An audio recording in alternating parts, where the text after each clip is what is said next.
Asi phongkiba tongan-tonganba pausisingda yaukhiba pausing amadi social mediadagi lokachaba pau khara update pijari ahanbada maruoiba pau Burmada military junta na wetland township da leiba khungang tare mai thadokre karigumba hiram amatada union territory natraga separate administration piroi haiba Ministry of Home Affairs ki wafam tarana ui haina arambai tengolna phungdoragli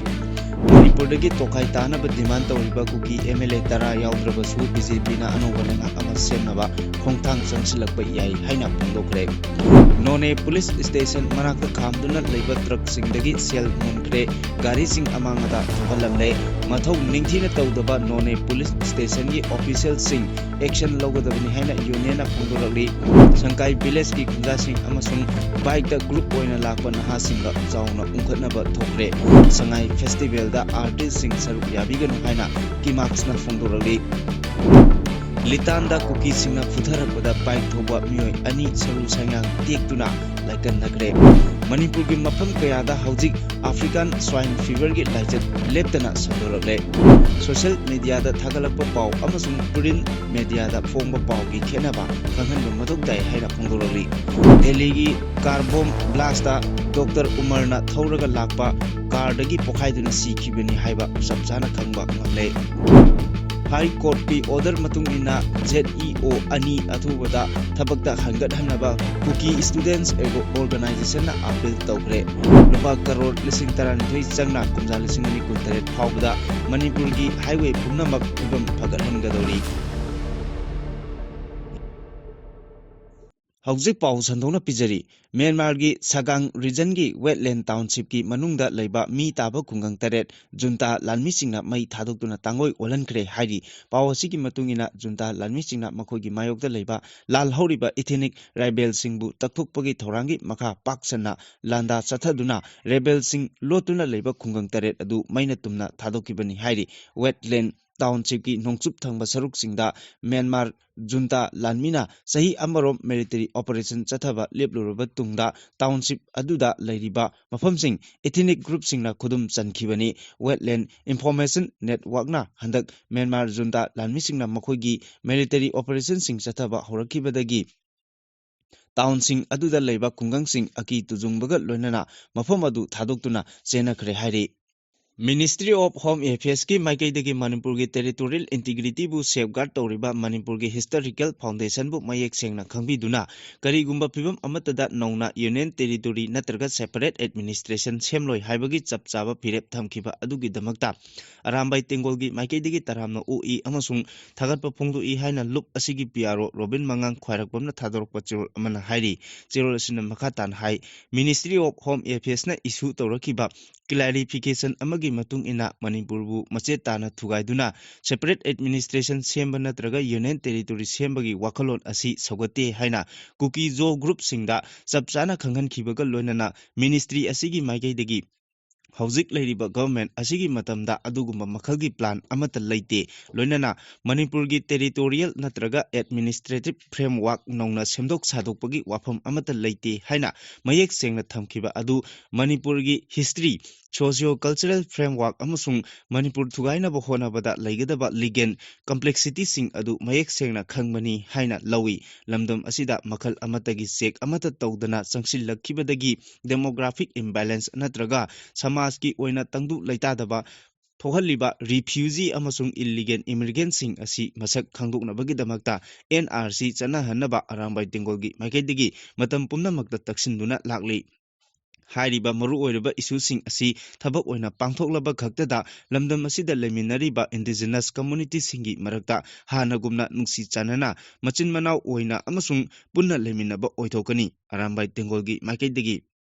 lamdam asigi unity amasung Manipur gi integrity gi damak chapchaba phirep sung lepnaba lepli hairi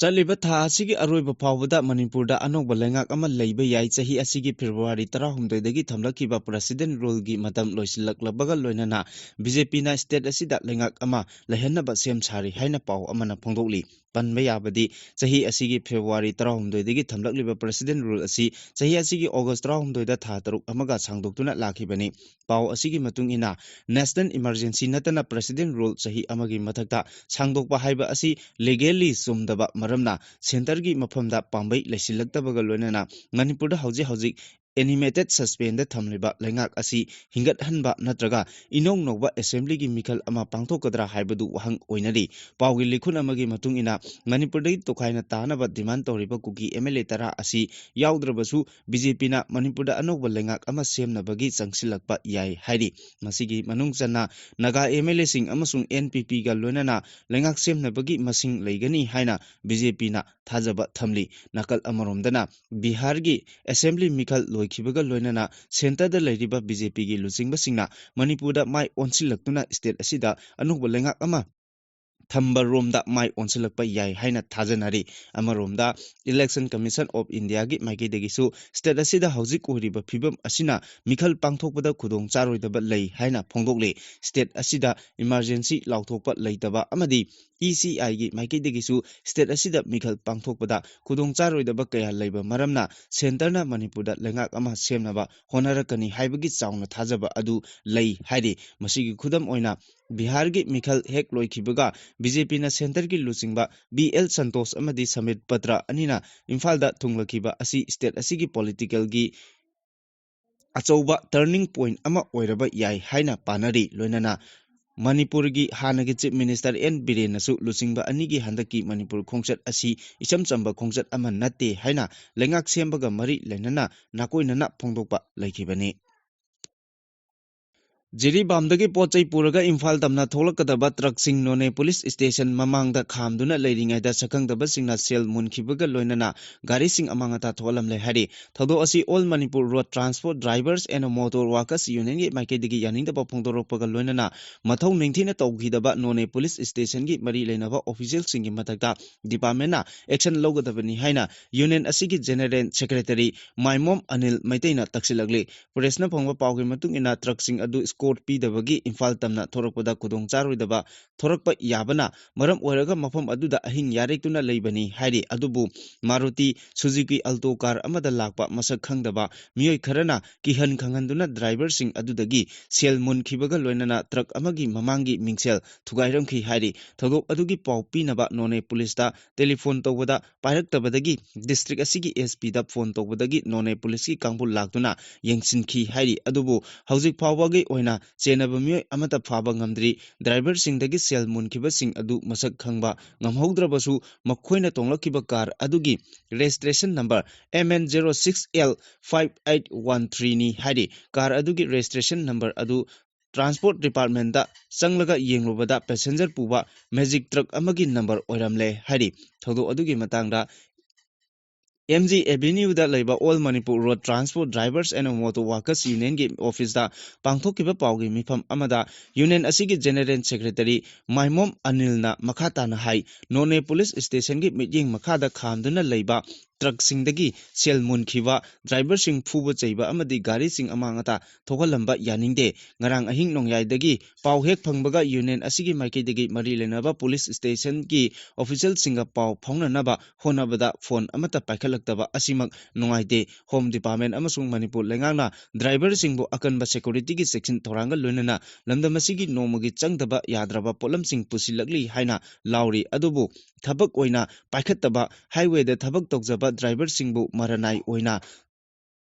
Thadokpagi Thong Asi Pende Security Personnel Singna Driver Singbu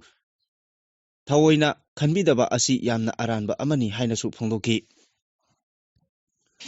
Ukhrul District Litan Police Station gi Manung Channa Leiba Sangkai Village Kuki Khul da ngarang numidang pung 3:30 tabada Ukhrul Town dagi bike da group oina halakpa na kharaga Sangkai gi khunja sing ani gi marakta ungkhanabadagi chauna asok apan yaukre bike kharasu amangata thokre adubu Litan Police yaunaraba matungda irang adu tumina losinakre Presna pangwa pawgi matungina Makong Soktuna Jennings da Laying Liba Uruptagi Altap Hussein Kowa Maitei Pangal Naha Amana Phongdoropagi matung ina ayuk pung 8 rom taba matamda makhoi 13 bike 13 ta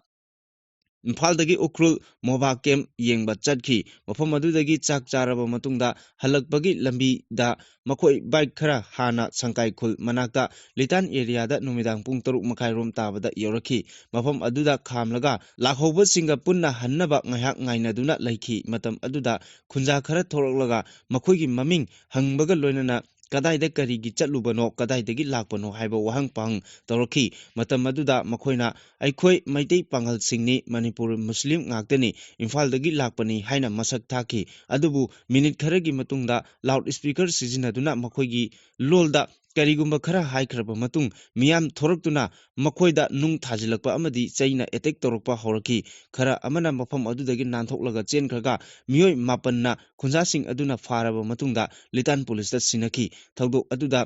mahak masa yauna makoigi marakta asok apan yawbaga loinana bike kharasu amangata thoki hairi amaromda sangkai khunja singna phongdorokpagi matung inadi group oina bike ta lakpa naha kharana sangkai khulda khamlaga law khongduna langbaga loinana mobile phone da aikhoi haujik cookie khul amada leiri haina pongna ngang sakbagi thabak kya chathaki maduda khunja khara makoigi manakta sangsinduna makoina law khongliba adu toknaba amadi wakanna kanna ngangliba adu nemthana ngangnabagi khanghalubadagi nakal anigi marakta awai akum ngayak taunaki nakal anigi marakta marai taunarakpadagi khunjasing loudspeaker da khanghankibagi matung ina thongnarakuna nakal anigi marakta khut thongnaba adu hauki bike achoba amadi mafam adudagi chenki tungda village authority singna khamjillaba matungda amuhanna asigumba thabasi tawdanaba hairaga hankinaba khanghalaki khulgi ahal singi maikaidagi matungda khul asigi khunja singbu ikai khumnaba utnaba amadi discipline laina chatnaba su khanghanki aikoina nakoi kanano natraga kadaidagi lakpano haina khangbagi mathau tade tawbatabu kuki khul asi lanba matamda ikai khumnagadabani haina khanghanki hausikmaki oina wafam asigi matangda kuki CSO singi maikaidagi karigumba amata phongdorokpa laitri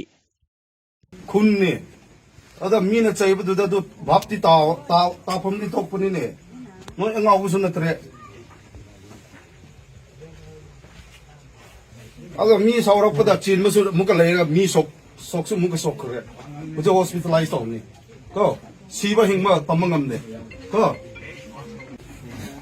moisu chatpham khudingda aina advice tawningmudi ko discipline laino noi lakpa khotpa itin noi kari mamda lakpa khotpa haidi ekoi panglengai dakka hoide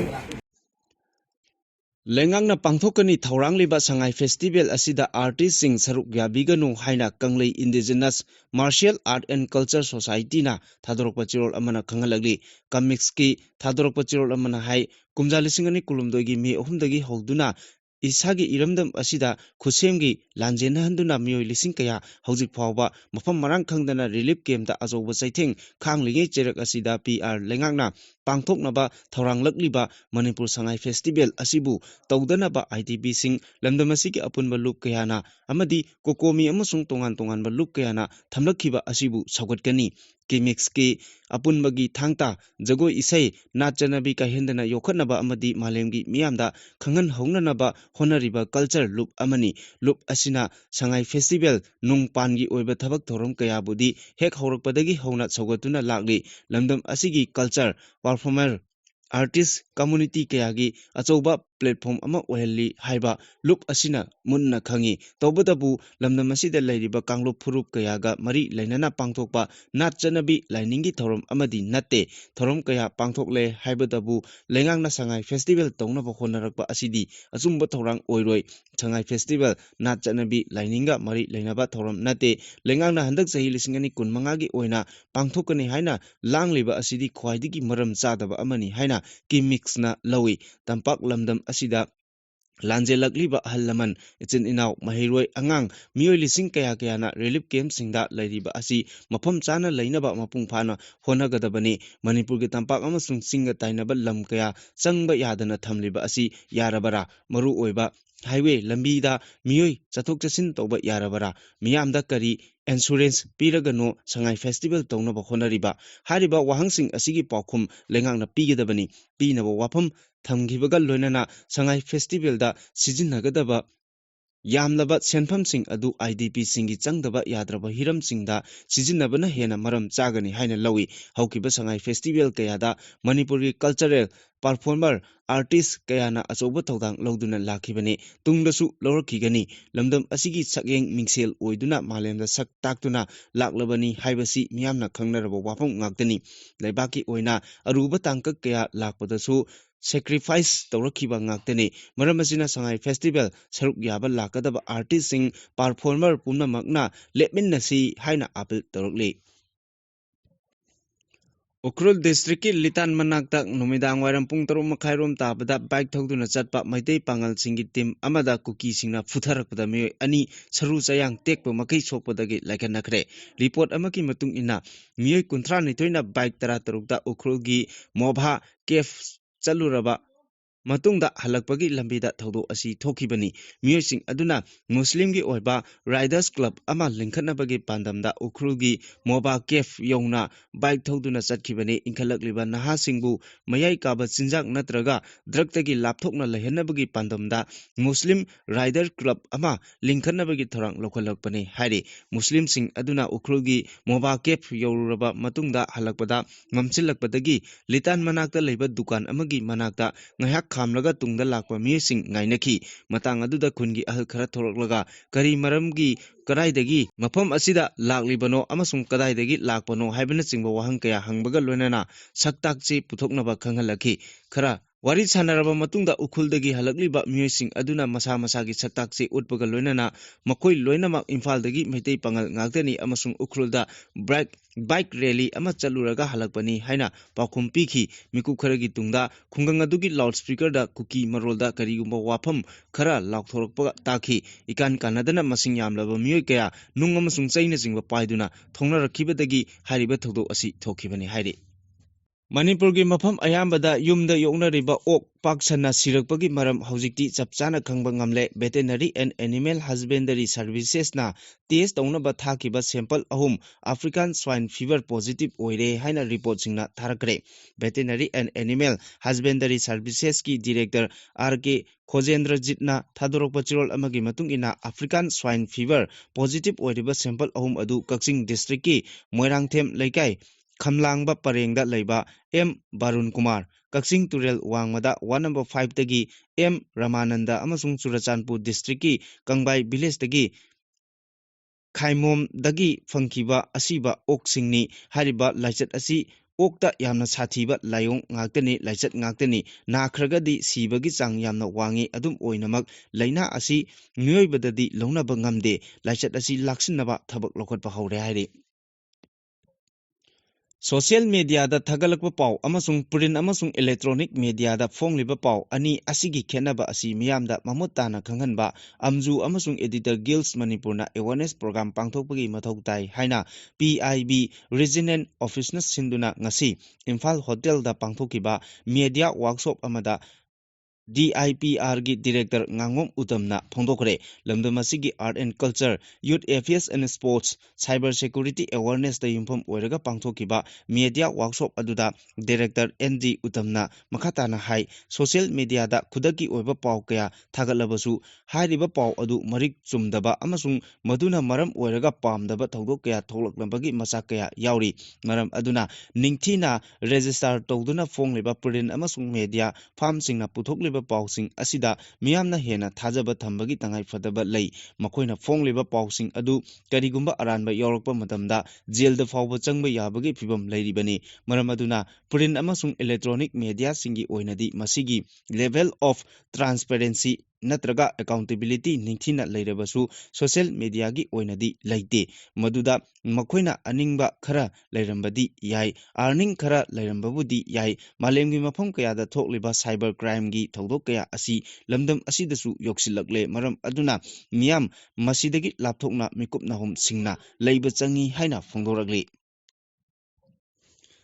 ꯗꯦꯜꯂꯤꯒꯤ red ꯐꯣꯔꯠꯇ bomb ꯄꯣꯈꯥꯏꯍꯟꯈꯤꯕꯗ ꯁꯤꯖꯤꯟꯅꯈꯤꯕ car ꯑꯗꯨ doctor Umar ꯅꯥꯕꯤꯅ ꯊꯧꯔꯛꯄꯅꯤ ꯍꯥꯏꯕ forensic DNA ꯇꯦꯁꯀꯤ ꯔꯤꯄꯣꯔꯠꯇꯒꯤ ꯈꯪꯕ ꯉꯝꯂꯦ senior police ꯑꯣꯐꯤꯁꯤꯌꯦꯜꯁꯤꯡꯅ ꯐꯣꯡꯗꯣꯛꯈꯤꯕꯒꯤ ꯃꯇꯨꯡ ꯏꯟꯅ ꯊꯋꯥꯏ ꯌꯥꯎꯗ꯭ꯔꯕ ꯎꯃꯔꯒꯤ ꯃꯈꯣꯡꯒꯤ ꯁꯔꯨꯛ ꯑꯗꯨ ꯀꯥꯔꯒꯤ ꯁ꯭ꯇꯥꯔꯤꯡ ꯍꯨꯏꯜ ꯑꯃꯗꯤ ꯑꯦꯁꯤꯂꯦꯇꯔꯒꯤ ꯃꯅꯥꯛꯇ ꯂꯩꯔꯝꯕ ꯊꯦꯡꯅꯈꯤ꯫ ꯂꯩꯈꯤꯗ꯭ꯔꯕ ꯗꯥꯛꯇꯔ ꯎꯃꯔ ꯎꯟ ꯅꯥꯕꯤꯒꯤ ꯁꯦꯝꯄꯜ ꯂꯧꯔꯒ ꯃꯍꯥꯛꯀꯤ ꯑꯄꯣꯛꯄꯒꯤ DNA ꯒ ꯆꯥꯡꯗꯝꯅꯗꯨꯅ ꯌꯦꯡꯕꯗ ꯋꯥꯐꯝ ꯑꯁꯤ ꯈꯪꯕ ꯉꯝꯈꯤꯕꯅꯤ꯫ All India Institute of Medical Science ꯗꯦꯜꯂꯤꯒꯤ ꯐꯣꯔꯦꯟꯁꯤꯛ ꯃꯦꯗꯤꯁꯤꯟ ꯗꯤꯄꯥꯔꯠꯃꯦꯟꯠꯒꯤ ꯍꯦꯗ ꯗꯣꯛꯇꯔ ꯁꯨꯙꯤꯔ ꯒꯨꯞꯇꯅ ꯐꯣꯡꯗꯣꯛꯈꯤꯕꯒꯤ ꯃꯇꯨꯡ ꯏꯟꯅ ꯕꯣꯝ ꯄꯣꯈꯥꯏꯍꯟꯕꯗ ꯁꯤꯖꯤꯟꯅꯈꯤꯕ ꯀꯥꯔ ꯑꯗꯨ ꯗꯥꯛꯇꯔ ꯎꯃꯔꯅ ꯊꯧꯔꯛꯄꯅꯤ ꯍꯥꯏꯕ ꯃꯌꯦꯛ ꯁꯦꯡꯅ ꯈꯪꯂꯦ꯫ ꯀꯦꯁ ꯑꯁꯤꯒ ꯃꯔꯤ ꯂꯩꯅꯅ ꯕꯥꯏꯑꯣꯂꯣꯖꯤꯀꯦꯜ ꯁꯦꯝꯄꯜ 12 ꯂꯧꯈꯠꯈꯤꯕꯒ ꯂꯣꯏꯅꯅ ꯐꯣꯔꯦꯟꯁꯤꯛ ꯁꯥꯏꯟꯁ ꯂꯦꯕꯣꯔꯦꯇꯔꯤꯗ ꯆꯥꯡꯌꯦꯡ ꯇꯧꯗꯨꯅ ꯌꯦꯡꯈꯤ꯫ ꯕꯣꯝ ꯄꯣꯈꯥꯏꯍꯟꯕꯗ ꯁꯤꯖꯤꯟꯅꯈꯤꯕ ꯀꯥꯔ ꯑꯗꯨ ꯗꯥꯛꯇꯔ ꯎꯃꯔꯅ ꯊꯧꯔꯛꯄꯅꯤ ꯍꯥꯏꯕ ꯃꯌꯦꯛ ꯁꯦꯡꯅ ꯈꯪꯂꯕꯅꯤꯅ ꯀꯦꯁ ꯑꯁꯤꯒꯤ ꯂꯪꯂꯥ ꯂꯪꯖꯤꯟ ꯄꯨꯊꯣꯛꯄ ꯉꯝꯂꯒꯅꯤ ꯍꯥꯏꯅ ꯁꯦꯅꯤꯌꯔ ꯄꯨꯂꯤꯁ ꯑꯣꯐꯤꯁꯤꯌꯦꯜ ꯑꯃꯅ ꯐꯣꯡꯗꯣꯛꯈꯤ꯫ ꯍꯧꯖꯤꯛ ꯍꯧꯖꯤꯛ ꯏꯟꯚꯦꯁꯇꯤꯒꯦꯇꯔꯁꯤꯡꯅ ꯕꯣꯝ ꯄꯣꯈꯥꯏꯍꯟꯕꯗ ꯁꯤꯖꯤꯟꯅꯈꯤꯕ ꯃꯆꯥꯛ ꯃꯊꯨꯝꯁꯤꯡ ꯑꯗꯨ ꯀꯗꯥꯏꯗꯒꯤ ꯀꯅꯥꯅ ꯄꯨꯔꯛꯈꯤꯕꯒꯦ ꯅꯠꯇ꯭ꯔꯒ ꯑꯦꯇꯦꯛ ꯑꯁꯤꯒꯤ ꯃꯇꯥꯡꯗ ꯂꯧꯇꯨꯅꯕꯗ ꯀꯅꯥ ꯀꯅꯥ ꯌꯥꯎꯕꯒꯦ ꯍꯥꯏꯕ ꯆꯞ ꯆꯥꯅ ꯈꯪꯗꯣꯛꯅꯕ ꯍꯣꯠꯅꯔꯤ꯫ ꯍꯤꯔꯝ ꯑꯁꯤꯒꯤ ꯃꯇꯥꯡꯗ ꯃꯔꯤ ꯂꯩꯅꯕ ꯀꯣꯜ ꯔꯦꯀꯣꯔꯗ, CCTVꯒꯤ ꯐꯨꯇꯦꯖ ꯑꯃꯗꯤ ꯒꯥꯔꯤ ꯃꯅꯨꯡꯗꯒꯤ ꯐꯪꯕ ꯄꯣꯠꯂꯝꯁꯤꯡ ꯈꯣꯝꯒꯠꯇꯨꯅ ꯌꯥꯝꯅ ꯀꯨꯞꯅ ꯊꯤꯖꯤꯜꯂꯤ꯫ ꯗꯤꯜꯂꯤ ꯄꯨꯂꯤꯁꯀꯤ ꯁ꯭ꯄꯦꯁꯤꯑꯦꯜ ꯁꯦꯜ ꯑꯃꯗꯤ ꯁꯦꯟꯇ꯭ꯔꯦꯜ ꯑꯦꯖꯦꯟꯁꯤꯒ ꯈꯨꯠꯁꯝꯅꯗꯨꯅ ꯗꯦꯜꯂꯤ ꯑꯃꯗꯤ ꯌꯨꯝꯊꯪꯅꯔꯤꯕ ꯁ꯭ꯇꯦꯠꯁꯤꯡꯗ ꯊꯤꯖꯤꯟ ꯍꯨꯝꯖꯤꯟꯕꯒꯤ ꯊꯕꯛꯁꯨ ꯌꯥꯝꯅ ꯀꯟꯅ ꯆꯠꯊꯔꯤ꯫ ꯅꯦꯁꯅꯦꯜ ꯁꯦꯀ꯭ꯌꯨꯔꯤꯇꯤ ꯒꯥꯔꯗ (NSGꯒꯤ ꯇꯤꯝ ꯑꯃꯅ ꯐꯔꯤꯗꯥꯕꯥꯗꯀꯤ ꯈꯟꯗꯥꯋꯥꯂꯤꯗ ꯊꯤꯖꯤꯟ ꯍꯨꯝꯖꯤꯟꯗꯨꯅ ꯑꯦꯇꯦꯛ ꯑꯗꯨꯗ ꯆꯦꯟꯅꯕ ꯃꯤꯑꯣꯏ ꯄꯨꯝꯅꯃꯛꯀꯤ ꯈꯣꯡꯒꯨꯜ ꯂꯤꯅꯕ ꯍꯣꯠꯅꯔꯤ꯫ ꯔꯤꯄꯣꯔꯠ ꯑꯃꯒꯤ ꯃꯇꯨꯡ ꯏꯟꯅ ꯍꯧꯈꯤꯕ ꯅꯤꯡꯊꯧꯀꯥꯕ ꯅꯨꯃꯤꯠꯇ ꯕꯣꯝ ꯄꯣꯈꯥꯏꯈꯤꯕꯒꯤ ꯊꯧꯗꯣꯛ ꯊꯣꯛꯇ꯭ꯔꯤꯉꯩꯒꯤ ꯃꯃꯥꯡꯗ ꯎꯃꯔ ꯅꯥꯕꯤꯅ ꯔꯥꯝꯂꯤꯂꯥ ꯃꯥꯏꯗꯥꯟ ꯃꯅꯥꯛꯇ ꯂꯩꯕ ꯃꯥꯛꯁ ꯑꯃꯗ ꯂꯩꯔꯝꯃꯤ ꯍꯥꯏꯕ ꯈꯪꯕ ꯉꯝꯈꯤ꯫ ꯃꯍꯥꯛꯅ ꯃꯣꯛꯁ ꯑꯗꯨꯗꯒꯤ ꯊꯣꯔꯛꯂꯒ ꯁꯣꯅꯤꯍꯥꯔꯤ ꯃꯁꯖꯤꯗ ꯃꯅꯥꯛꯇ ꯉꯥꯏꯍꯥꯛ ꯒꯥꯔꯤ ꯈꯥꯝꯂꯝꯈꯤ꯫ ꯃꯤꯀꯨꯞ ꯈꯔꯒꯤ ꯇꯨꯡꯗ ꯃꯍꯥꯛꯅ ꯔꯦꯗ ꯐꯣꯔꯠ ꯇꯝꯅ ꯒꯥꯔꯤ ꯊꯧꯔꯛꯂꯒ ꯕꯣꯝ ꯄꯣꯈꯥꯏꯍꯟꯈꯤꯕꯅꯤ ꯍꯥꯏꯅ ꯁꯦꯅꯤꯌꯔ ꯑꯣꯐꯤꯁꯤꯌꯦꯜ ꯑꯗꯨꯅ ꯐꯣꯡꯗꯣꯛꯈꯤ꯫ ꯏꯟꯚꯦꯁꯇꯤꯒꯦꯁꯟꯗ ꯁꯔꯨꯛ ꯌꯥꯔꯤꯕ ꯑꯣꯐꯤꯁꯤꯌꯦꯜ ꯑꯃꯅ NDTVꯗ ꯐꯣꯡꯗꯣꯛꯈꯤꯕꯒꯤ ꯃꯇꯨꯡ ꯏꯟꯅ ꯗꯤꯁꯦꯝꯕꯔ 6ꯇ ꯑꯖꯣꯙ꯭ꯌꯥꯒꯤ ꯕ꯭ꯔꯥꯍ꯭ꯃꯤ ꯃꯁꯖꯤꯗꯇ ꯊꯨꯒꯥꯏꯈꯤꯕꯒꯤ ꯂꯃꯟ ꯈꯨꯝꯕ ꯑꯣꯏꯅ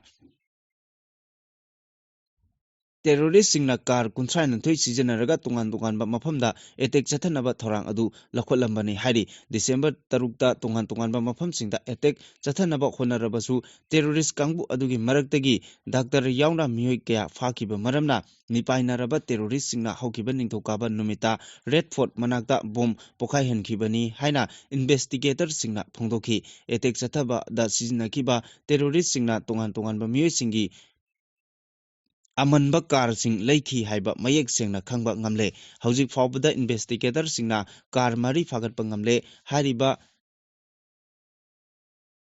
ꯃꯐꯝꯁꯤꯡ ꯑꯁꯤ ꯍꯔꯤꯌꯥꯅꯥꯒꯤ ꯐꯔꯤꯗꯥꯕꯥꯗꯇ ꯂꯩꯕ Al Falah School of Medical Science and Research ꯁꯦꯟꯇꯔꯒꯤ ꯀꯝꯄ꯭ꯂꯦꯛꯁꯇꯒꯤ ꯕ꯭ꯔꯦꯖꯥ ꯑꯃ ꯌꯥꯎꯅ ꯀꯥꯔ 4 ꯐꯥꯒꯠꯄ ꯉꯝꯈꯤ꯫ ꯐꯔꯤꯗꯥꯕꯥꯗꯀꯤ ꯃꯐꯝ ꯀꯌꯥꯗꯒꯤ ꯏꯀꯣ-ꯁ꯭ꯄꯣꯔꯠ ꯀꯥꯔ ꯑꯃꯁꯨ ꯐꯥꯒꯠꯄ ꯉꯝꯈꯤ ꯍꯥꯏꯔꯤ꯫ ꯃꯅꯤꯄꯨꯔ ꯁꯔꯀꯥꯔꯒꯤ ꯅꯣꯂꯦꯖ ꯑꯃꯠꯇ ꯌꯥꯎꯗꯅ ꯁꯥꯁꯤꯟꯅꯕ ꯆꯦ-ꯆꯥꯡ ꯁꯤꯖꯤꯟꯅꯗꯨꯅ ꯆꯨꯔꯆꯥꯟꯄꯨꯔ ꯑꯃꯁꯨꯡ ꯀꯥꯡꯄꯣꯛꯄꯤꯗ ꯂꯩꯕ ꯁꯔꯀꯥꯔꯒꯤ ꯃꯍꯩꯂꯣꯏꯁꯪ 2 CBSEꯗ ꯑꯦꯐꯤꯂꯤꯌꯦꯠ ꯇꯧꯅꯕ ꯍꯣꯠꯅꯔꯝꯕꯒꯤꯗꯃꯛ ꯊꯕꯛꯇꯒꯤ ꯁꯁꯄꯦꯟ ꯇꯧꯈ꯭ꯔꯕ ꯆꯨꯔꯆꯥꯟꯄꯨꯔꯒꯤ ZEO ꯏꯟꯆꯥꯔꯖ ꯖꯥꯡꯈꯣꯍꯥꯎ ꯍꯥꯎꯀꯤꯞ ꯑꯃꯁꯨꯡ ZEO ꯀꯥꯡꯄꯣꯛꯄꯤꯒꯤ ꯏꯟꯆꯥꯔꯖ ꯂꯦꯟꯇꯤꯟꯅꯦ ꯁꯤꯡꯁꯤꯠ ꯑꯅꯤꯕꯨ ꯍꯥꯏ ꯀꯣꯔꯠ ꯑꯣꯐ ꯃꯅꯤꯄꯨꯔꯅ ꯔꯤꯚꯣꯛ ꯇꯧꯅꯕ ꯇꯥꯈꯤꯕ ꯑꯣꯔꯗꯔ ꯑꯗꯨꯒꯤ ꯃꯇꯨꯡ ꯏꯟꯅ ꯑꯊꯨꯕꯗ ꯃꯈꯣꯏꯕꯨ ꯊꯕꯛꯇ ꯍꯟꯖꯤꯜꯍꯟꯕꯤꯌꯨ ꯍꯥꯏꯅ ꯀꯨꯀꯤ ꯁ꯭ꯇꯨꯗꯦꯟꯠ ꯑꯣꯔꯒꯅꯥꯏꯖꯦꯁꯟꯒꯤ ꯖꯦꯅꯔꯦꯜ ꯍꯦꯗꯀ꯭ꯋꯥꯇꯔꯅ ꯃꯅꯤꯄꯨꯔ ꯒꯚꯔꯅꯔꯗ ꯇꯛꯁꯤꯟꯈ꯭ꯔꯦ꯫ KSOꯒꯤ ꯖꯦꯅꯔꯦꯜ ꯍꯦꯗꯀ꯭ꯋꯥꯇꯔꯁꯀꯤ ꯃꯥꯏꯀꯩꯗꯒꯤ ꯃꯅꯤꯄꯨꯔꯒꯤ ꯒꯚꯔꯅꯔꯗ ꯊꯥꯈꯤꯕ ꯔꯤꯄ꯭ꯔꯖꯦꯟꯇꯦꯁꯟ ꯑꯃꯒꯤ ꯃꯇꯨꯡ ꯏꯟꯅ ꯊꯕꯛꯇꯒꯤ ꯁꯁꯄꯦꯟ tꯧꯗꯨꯅ ꯂꯩꯔꯤꯕ ZEO 2 ꯑꯁꯤ 2024ꯒꯤ ꯖꯅꯨꯋꯥꯔꯤ 12ꯗ ꯔꯤꯚꯣꯛ ꯇꯧꯅꯕ ꯍꯥꯏ ꯀꯣꯔꯠ ꯑꯣꯐ ꯃꯅꯤꯄꯨꯔꯅ ꯗꯤꯔꯦꯛꯁꯟ ꯄꯤꯈꯤꯕꯅꯤ꯫ ꯑꯗꯨꯕꯨ ꯍꯧꯖꯤꯛ ꯐꯥꯎꯕ ꯃꯔꯤ ꯂꯩꯅꯕ ꯑꯣꯊꯣꯔꯤꯇꯤꯒꯤ ꯃꯥꯏꯀꯩꯗꯒꯤ ꯊꯕꯛ ꯑꯣꯏꯅ ꯑꯣꯟꯊꯣꯛꯄ ꯂꯩꯇ꯭ꯔꯤ꯫ ꯍꯥꯏ ꯀꯣꯔꯠꯅ ꯇꯥꯈꯤꯕ ꯑꯣꯔꯗꯔ ꯃꯇꯨꯡ ꯏꯟꯅ ꯁꯔꯚꯤꯁ ꯔꯨꯜꯒꯤ ꯃꯇꯨꯡ ꯏꯟꯅ ꯁꯁꯄꯦꯟ ꯇꯧꯈ꯭ꯔꯕ ꯑꯣꯐꯤꯁꯥꯔ 2 ꯑꯗꯨ ꯁꯁꯄꯦꯟ ꯇꯧꯈꯤꯕ ꯅꯨꯃꯤꯠ ꯑꯗꯨꯗꯒꯤ ꯄꯥꯔꯒ ꯅꯨꯃꯤꯠ 40 ꯁꯨꯕꯒ ꯊꯕꯛꯇ ꯍꯟꯖꯤꯜꯍꯟꯅꯕ ꯈꯪꯍꯟꯈꯤꯕꯅꯤ꯫ ꯃꯔꯝ ꯑꯗꯨꯅ ꯒꯚꯔꯅꯔꯅ ꯍꯤꯔꯝ ꯑꯁꯤꯒꯤ ꯃꯇꯥꯡꯗ ꯃꯤꯠꯌꯦꯡ ꯆꯪꯕꯤꯗꯨꯅ ꯑꯊꯨꯕꯗ ꯊꯕꯛꯇ ꯑꯣꯟꯊꯣꯛꯄꯤꯌꯨ ꯍꯥꯏꯅ ꯔꯤꯀ꯭ꯋꯦꯁꯠ ꯇꯧꯈꯤ꯫ Central government na lupa crore lising taranithoi changna kumja lising ani kuntaret phawbada Manipur gi highway sing phibam phagalanaba thorang lokhalagani haina Union Minister of State for Road Transport and Highways ki Ajay Tamta na phongdokre mathang sahi phawbada state asigi yamna maru oiba highway ama oiriba Imphal Jiribam lambi mapung phana sengolagani haire mahangna makhata na hai state asigi kilometer lising ama chatret humbudra mari sangba national highway saruk sing hauzik phawbagi oina kilometer chatret nifu taret sangba lambi gi saruk sing upgrade tawduna koilas thaba loire len amakak leiba lambi sing pakthok len anigi lambi ohele lemhoriba kilometer chahum kunthani thoi sangba lambi gi saruk asisu senba sahi lisingani kuntaruk kuntaret phawada mapung phana simjinba loiragani National Highway and Infrastructure Development Corporation Limited amadi state ki Public Works Department PWD na Project yang khai mathoi pakhet pagi manungda National Highway 13 senggot pagi thorang yauri thorang asi mapung phana thabakta onthoknaba honabada land acquisition amasung forest clearance ki matangda kudong chadaba kayasu mayoknari makatarakpa pauda editorial kalam dagi machangoiba lokhachari National Leader Anina Popular Government sembagi wafam phongdokhidaba Manipur gi MLA singbu ikaiba pibani PR lenga ki mahut Popular Government semnaba BJP ki National Leader ani Dr. Samit Patra amasung BL Santos ani na Imphal da thunglakre lusingba ani na Imphal da yumsa gaisan numita thunglabaga Niti Aayog chuthekta leiba Thambal Sanglenda party asigi legislature sing amadi party ki office barrier sing yauna mifam pangthokre mifam aduda state asida thokliba irangi matangda MLA amadi office barrier sing dagi report kaya ama lauki loinana national leader sing aduna lisingani kuntareta pangthokadoriba general election da party asina amuk hana mai paknaba thabak phajana tongnaba pokta kaya piki adubu lusingba sing asina popular government ama semnabagi matangda wafam amata phongdoki daba phongdokiba leitrabasu athubada popular government semnaba thorang lokhalakani haibagi thajaba chauna lei karamba matamda popular government semgadage haiba adudi lusingba anina khangan khiba leitri lusingba anina lisingani kuntareta pangthokadoriba general election da amuka hanna lengak painaba section wafam kaya thamki haiba asina takpadi popular government ama athubada semlagani lengakna miyamgi thajaba manghandanaba thabak tawgadabani haiba wafam asina athubada lengak semnaba honarakani bagi ingit pibani lawi state asida popular government laitrabadi miyamgi thajaba manghandanaba MLA singna thabak tawba ngamgadage miyamgi thajaba manghandanaba thabak tawgadabani haiba asi popular government semnaba thorang leire takuni BJP gi national party aniga punna Thambal Sanglenda pangthokiba mifam aduda lengak semnabagi matangda khanaki phibam asi hanagi CMN Birena lusingba MLA kuntaruki team amana Handak Delhi da central leadership unaduna Manipur miyamgi apamba matung ina athubada popular government ama semnaba taksin khiba adugi mahai oina BJP gi national leader ani Imphal da numi khumni gi khongjata lakhibani adubu lusingba ani asina thorakliba irang asi sengwat sagatpagi matangda khanakhiba aduda popular government semnabagi wafam phongdokhidaba aduna karamba matamda popular government semgadage haibagi chapchaba khangba ngamdrabasu MLA singi maikaidagi Chaliba tha asigi aroiba chayolda popular government semnaba thorang lokalakpa yai haiba asini thokliba irang asigi matangda issue macha ani leibana lengak semdabani haiba thainagi Thayainaba wafam phongdokhiba asina takpadi popular government semnaba akaknaba matam leitri haibani state asida thokliba irangi warosin purakpa ngamdaba issue khara leiri haribasi kuki singi oiba issue ni lawi Manipur sing maru oina maitei singi oiba issue nate masidagi khangba ngamlibadi central government na kuki singi issue da lumna lawi haibani kuki singna legislature yawba union territory semnaba demand gi khongpamdagi handokpa hojiksu leitri national highway da free movement athingba lairiba sigi matangda central government ki policy da union territory sembagi policy laite piba ngamoi hairabasu wathok asigi warosin puraknaba lokhathum thokba thabaksing lokhattana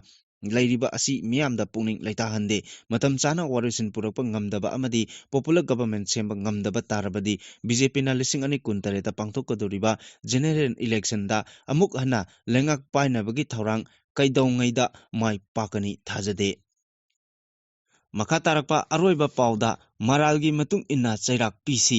ꯊꯥ 9 ꯈꯛꯇ ꯉꯥꯏꯔꯤꯕ ꯑꯉꯥꯡ ꯌꯥꯎꯅ ꯃꯤꯑꯣꯏ 6 ꯍꯥꯠꯈꯤꯕ ꯖꯤꯔꯤꯕꯥꯝꯒꯤ ꯊꯧꯗꯣꯛ ꯆꯍꯤ ꯑꯃ ꯐꯥꯔꯛꯂꯦ ꯍꯥꯏꯕꯁꯤ ꯉꯁꯤꯒꯤ ꯃꯅꯤꯄꯨꯔꯒꯤ ꯃꯤꯌꯥꯝꯅ ꯈꯪꯗꯨꯅ ꯂꯩꯔꯤ꯫ ꯃꯁꯤꯗꯁꯨ ꯅꯠꯇꯅ ꯁꯦꯟꯇ꯭ꯔꯦꯜ ꯑꯥꯔꯃꯤꯒꯤ ꯀꯦꯝꯞ ꯃꯅꯨꯡꯗ ꯊꯕꯛ ꯁꯨꯕ ꯆꯪꯈꯤꯕ ꯀꯃꯜ ꯕꯥꯕꯨ ꯃꯥꯡꯈꯤꯕ ꯉꯁꯤ ꯐꯥꯎꯕ ꯂꯪꯂꯥꯟ ꯂꯪꯖꯤꯟ ꯑꯃꯠꯇ ꯄꯨꯊꯣꯛꯄ ꯉꯝꯗꯅ ꯂꯩꯔꯤꯕ ꯑꯁꯤꯗ ꯅꯠꯇꯅ ꯀꯨꯀꯤ ꯅꯥꯔꯀꯣ ꯇꯦꯔꯣꯔꯤꯁꯁꯤꯡꯅ ꯖꯤꯔꯤꯕꯥꯝꯒꯤ ꯃꯤꯑꯣꯏ 8 ꯃꯛꯁꯨ ꯇꯝꯊꯤꯅ ꯍꯥꯠꯇꯣꯛꯄꯤꯈꯤꯕꯒꯤ ꯋꯥꯔꯤ ꯂꯩꯔꯤꯕꯅꯤ꯫ ꯑꯁꯤꯒꯨꯝꯂꯕ ꯇꯝꯊꯤꯕ ꯇꯦꯔꯣꯔꯤꯁꯀꯤ ꯊꯧꯑꯣꯡ ꯆꯠꯊꯔꯤꯕ ꯀꯨꯀꯤ ꯅꯥꯔꯀꯣ ꯇꯦꯔꯣꯔꯤꯁꯁꯤꯡꯕꯨ ꯁꯧꯒꯠꯄ ꯀꯨꯀꯤ ꯖꯣ ꯃꯤꯌꯥꯝꯅ ꯉꯁꯤ ꯐꯥꯎꯕ ꯃꯈꯣꯏꯒꯤ ꯃꯆꯤꯟꯗꯒꯤ ꯑꯆꯨꯝꯕ ꯋꯥꯐꯝ ꯑꯃꯠꯇ ꯉꯥꯡꯗꯅ ꯑꯣꯏꯗꯕ ꯑꯔꯥꯟꯕ ꯌꯨꯝꯐꯝ ꯌꯥꯎꯗꯕ ꯉꯥꯛꯇ ꯋꯥꯔꯣꯜꯁꯤꯡ ꯌꯥꯎꯕ ꯆꯦꯔꯣꯜꯁꯤꯡ ꯉꯁꯤꯒꯤ ꯏꯟꯗꯤꯌꯥ ꯂꯩꯉꯥꯛꯇ ꯄꯤꯁꯤꯟꯕ ꯂꯦꯞꯇ꯭ꯔꯤ ꯍꯥꯏꯕꯁꯤꯁꯨ ꯉꯁꯤꯒꯤ ꯃꯅꯤꯄꯨꯔ ꯌꯦꯜꯂꯣꯡꯃꯤ ꯐꯨꯔꯨꯞꯁꯤꯡꯅ ꯈꯪꯅꯗꯨꯅ ꯂꯩꯔꯕ ꯋꯥꯐꯝ ꯉꯥꯛꯇꯅꯤ꯫ ꯅꯥꯀꯜ ꯑꯃꯔꯣꯝꯗ ꯃꯅꯤꯄꯨꯔꯒꯤ ꯃꯤꯌꯥꯝ ꯃꯥꯂꯦꯝꯒꯤ ꯃꯍꯧꯁꯥꯒꯤ ꯈꯜ ꯀꯥꯏꯗꯅ ꯊꯝꯅꯕ ꯍꯣꯠꯅꯕꯗ ꯎꯃꯪ ꯋꯥꯃꯪ ꯀꯣꯛꯊꯣꯛꯄ ꯇꯣꯛꯂꯁꯤ ꯍꯥꯏꯅ ꯂꯥꯎꯅꯔꯤꯉꯩ ꯃꯇꯝ ꯑꯁꯤꯗ ꯀꯨꯀꯤꯁꯤꯡꯅ ꯃꯅꯤꯄꯨꯔꯒꯤ ꯆꯤꯡꯒꯤ ꯂꯝꯗ ꯍꯧꯕ ꯎꯄꯥꯜ ꯋꯥꯄꯥꯜ ꯀꯌꯥꯕꯨ ꯃꯔꯨ ꯐꯪꯅ ꯀꯣꯛꯊꯣꯛꯂꯒ ꯄꯣꯄꯤ ꯄꯥꯝꯕꯤ ꯊꯥꯗꯨꯅ ꯃꯤꯑꯣꯏꯕ ꯈꯨꯟꯅꯥꯏꯅ ꯑꯊꯤꯡꯕ ꯊꯝꯂꯤꯕ ꯃꯌꯥꯏ ꯀꯥꯕ ꯄꯣꯠꯂꯝ ꯕ꯭ꯔꯥꯎꯟ ꯁꯨꯒꯔ ꯑꯃꯗꯤ ꯍꯦꯔꯣꯏꯟ ꯅꯝꯕꯔ 4 ꯁꯨꯡꯂꯤ ꯑꯣꯏꯔꯛꯂꯤꯕ ꯉꯁꯤꯒꯤ ꯃꯅꯤꯄꯨꯔꯒꯤ ꯐꯤꯕꯝ ꯑꯁꯤꯁꯨ ꯉꯁꯤꯒꯤ ꯏꯟꯗꯤꯌꯥ ꯂꯩꯉꯥꯛꯅ ꯀꯨꯀꯤꯁꯤꯡꯒꯤ ꯑꯔꯥꯟꯕ ꯇꯧꯕꯁꯤꯡ ꯀꯌꯥꯝ ꯀꯨꯏꯅ ꯌꯦꯡꯗꯨꯅ ꯂꯩꯈꯤꯗꯧꯔꯤ ꯍꯥꯏꯕꯒꯤ ꯋꯥꯍꯪ ꯄꯥꯎꯈꯨꯝ ꯀꯔꯤ ꯅꯨꯃꯤꯠꯇ ꯃꯅꯤꯄꯨꯔꯒꯤ ꯂꯥꯟꯖꯗ꯭ꯔꯕ ꯌꯦꯜꯂꯣ ꯐꯨꯔꯨꯞꯁꯤꯡꯗ ꯄꯤꯒꯗꯧꯔꯤ ꯍꯥꯏꯕ ꯋꯥꯐꯝꯁꯤꯡ ꯑꯃꯨꯛ ꯂꯥꯛꯄꯒꯨꯝ ꯇꯧꯔꯤ꯫ ꯑꯃꯔꯣꯝꯗꯅ ꯃꯤꯅꯁꯨ ꯂꯥꯏꯅꯁꯨ ꯌꯥꯗ꯭ꯔꯕ ꯀꯨꯀꯤꯁꯤꯡꯒꯤ ꯊꯧꯑꯣꯡꯁꯤꯡ ꯉꯁꯤꯒꯤ ꯏꯟꯗꯤꯌꯥ ꯂꯩꯉꯥꯛꯅ ꯀꯨꯝꯍꯩ ꯑꯣꯏꯅ ꯌꯦꯡꯗꯨꯅ ꯂꯩꯔꯕꯔꯥ ꯍꯥꯏꯕꯒꯤ ꯋꯥꯐꯝ ꯀꯌꯥꯃꯨꯛ ꯁ꯭ꯇꯦꯠ ꯑꯁꯤꯗ ꯂꯩꯔꯤꯕ ꯇꯣꯉꯥꯟ ꯇꯣꯉꯥꯟꯕ ꯐꯨꯔꯨꯞ ꯀꯥꯡꯂꯨꯞ ꯀꯌꯥꯃꯨꯛꯀꯤ ꯃꯥꯏꯀꯩꯗꯒꯤ ꯉꯥꯡꯅꯔꯛꯂꯤ꯫ ꯅꯥꯀꯜ ꯑꯃꯔꯣꯝꯗꯅ ꯃꯅꯤꯄꯨꯔꯒꯤ ꯄꯨꯋꯥꯔꯤꯒ ꯁꯥꯒꯣꯟꯅꯅ ꯂꯩꯔꯤꯕ ꯆꯤꯡꯖꯥꯎ ꯑꯃ ꯑꯣꯏꯔꯤꯕ ꯊꯥꯡꯖꯤꯡ ꯆꯤꯡꯒꯤ ꯍꯧꯖꯤꯛ ꯑꯣꯏꯔꯤꯕ ꯐꯤꯕꯝ ꯑꯁꯤ ꯁ꯭ꯇꯦꯠ ꯑꯁꯤꯗ ꯂꯩꯔꯤꯕ ꯀꯔꯝꯕ ꯐꯨꯔꯨꯞ ꯀꯥꯡꯂꯨꯞꯅ ꯑꯣꯏꯍꯜꯂꯛꯈꯤꯕꯅꯣ ꯍꯥꯏꯕꯁꯤ ꯑꯃꯨꯛ ꯍꯟꯅ ꯍꯪꯅꯔꯨꯗ꯭ꯔꯒꯁꯨ ꯃꯅꯤꯄꯨꯔꯒꯤ ꯃꯤꯌꯥꯝꯅ ꯏꯈꯪꯗ ꯈꯪꯅꯔꯝꯒꯅꯤ ꯈꯜꯂꯤ꯫ ꯅꯥꯀꯜ ꯑꯃꯔꯣꯝꯗꯅ ꯃꯅꯤꯄꯨꯔꯒꯤ ꯌꯦꯜꯂꯣꯡꯃꯤ ꯐꯨꯔꯨꯞ ꯑꯣꯏꯔꯤꯕ ꯆꯤꯡꯗ ꯈꯨꯟꯗꯥꯔꯤꯕ ꯐꯨꯔꯨꯞ ꯀꯥꯡꯂꯨꯞ ꯀꯌꯥꯅꯁꯨ ꯀꯨꯀꯤꯁꯤꯡꯅ ꯂꯝꯗꯝ ꯑꯁꯤꯒꯤ ꯆꯤꯡꯒꯤ ꯂꯝꯗ ꯄꯣꯄꯤ ꯊꯥꯕꯗ ꯑꯊꯤꯡꯕ ꯄꯤꯔꯛꯄꯗ ꯅꯠꯇꯅ ꯍꯥꯟꯅ ꯊꯥꯗꯨꯅ ꯂꯩꯔꯝꯕ ꯄꯣꯄꯤꯁꯤꯡ ꯃꯔꯨꯑꯣꯏꯅ ꯁ꯭ꯇꯦꯠ ꯑꯁꯤꯒꯤ ꯌꯦꯜꯂꯣ ꯐꯨꯔꯨꯞꯁꯤꯡꯒꯤ ꯂꯝꯒꯤ ꯁꯔꯨꯛꯇ ꯄꯣꯄꯤ ꯊꯥꯕꯁꯤꯡ ꯃꯥꯡꯍꯟꯕꯒꯤ ꯊꯕꯛ ꯇꯧꯔꯛꯄꯒꯤ ꯄꯥꯎꯁꯤꯡ ꯇꯥꯅꯔꯛꯄꯒꯨꯝ ꯇꯧꯔꯛꯂꯤ ꯍꯥꯏꯕ ꯌꯥꯏ꯫ ꯉꯁꯤꯒꯤ ꯃꯥꯂꯦꯝꯒꯤ ꯃꯤꯌꯥꯝꯅ ꯁꯨꯡꯌꯥ ꯌꯥꯅꯗ꯭ꯔꯕ ꯍꯤꯔꯝꯁꯤꯡꯗ ꯀꯨꯀꯤꯁꯤꯡꯅ ꯇꯧꯔꯛꯂꯤꯕ ꯊꯕꯛ ꯊꯧꯑꯣꯡꯁꯤꯡ ꯑꯁꯤꯕꯨ ꯃꯈꯥ ꯇꯥꯅ ꯉꯁꯤꯒꯤ ꯏꯟꯗꯤꯌꯥ ꯂꯩꯉꯥꯛꯅ ꯆꯥꯎꯊꯥ ꯊꯥꯗꯨꯅ ꯃꯈꯥ ꯇꯥꯅ ꯃꯈꯣꯏꯅ ꯇꯧꯅꯤꯡꯕ ꯇꯧꯍꯟꯕ ꯇꯥꯔꯕꯗꯤ ꯏꯟꯗꯤꯌꯥꯒꯤ ꯐꯖꯈ꯭ꯔꯕ ꯂꯩꯄꯥꯛ ꯉꯥꯛꯂꯣꯟꯗ ꯆꯥꯎꯅ ꯑꯀꯥꯏꯕ ꯄꯤꯔꯛꯄ ꯌꯥꯏ ꯈꯜꯂꯤ꯫ ꯃꯔꯝꯗꯤ ꯀꯨꯀꯤꯁꯤꯡꯅ ꯃꯅꯤꯄꯨꯔꯗ ꯂꯣꯒꯤ ꯋꯥꯡꯃꯗ ꯊꯕꯛ ꯇꯧꯕ ꯈꯨꯗꯤꯡꯃꯛꯄꯨ ꯊꯤꯡꯗꯕ ꯇꯥꯔꯕꯗꯤ ꯃꯅꯤꯄꯨꯔꯒꯤ ꯀꯨꯀꯤꯁꯤꯡꯅ ꯇꯥꯕ ꯃꯐꯝꯁꯤꯡꯗ ꯏꯟꯗꯤꯌꯥꯒꯤ ꯀꯟꯁꯇꯤꯇ꯭ꯌꯨꯁꯟ ꯆꯠꯅꯗ꯭ꯔꯦ ꯍꯥꯏꯅ ꯏꯟꯗꯤꯌꯥ ꯁꯤꯟꯕ ꯊꯨꯡꯅ ꯂꯥꯎꯊꯣꯛꯄ ꯆꯨꯝꯒꯅꯤ ꯈꯜꯂꯤ꯫ ꯃꯔꯝ ꯑꯗꯨꯅ ꯃꯅꯤꯄꯨꯔꯗ ꯈꯨꯟꯗꯥꯔꯤꯕ ꯅꯣꯃꯦꯗꯤꯛ ꯇ꯭ꯔꯥꯏꯕ ꯑꯣꯏꯔꯤꯕ ꯀꯨꯀꯤꯁꯤꯡꯅ ꯅꯝꯅ ꯇꯥꯕ ꯃꯐꯝꯁꯤꯡꯗ ꯏꯟꯗꯤꯌꯥꯒꯤ ꯂꯣ ꯂꯩ ꯈꯪꯍꯟꯅꯕ ꯃꯔꯥꯜ ꯂꯩꯕ ꯃꯤꯑꯣꯏ ꯑꯃꯠꯇ ꯆꯤꯊꯗꯅ ꯐꯨꯔꯨꯞ ꯀꯥꯡꯂꯨꯞꯀꯤ ꯈꯦꯟꯅꯕ ꯊꯝꯗꯅ ꯂꯣꯒꯤ ꯋꯥꯡꯃꯗ ꯊꯕꯛ ꯇꯧꯕꯁꯤꯡ ꯃꯔꯥꯜꯒꯤ ꯃꯇꯨꯡ ꯏꯟꯅ ꯆꯩꯔꯥꯛ ꯄꯤꯁꯤ꯫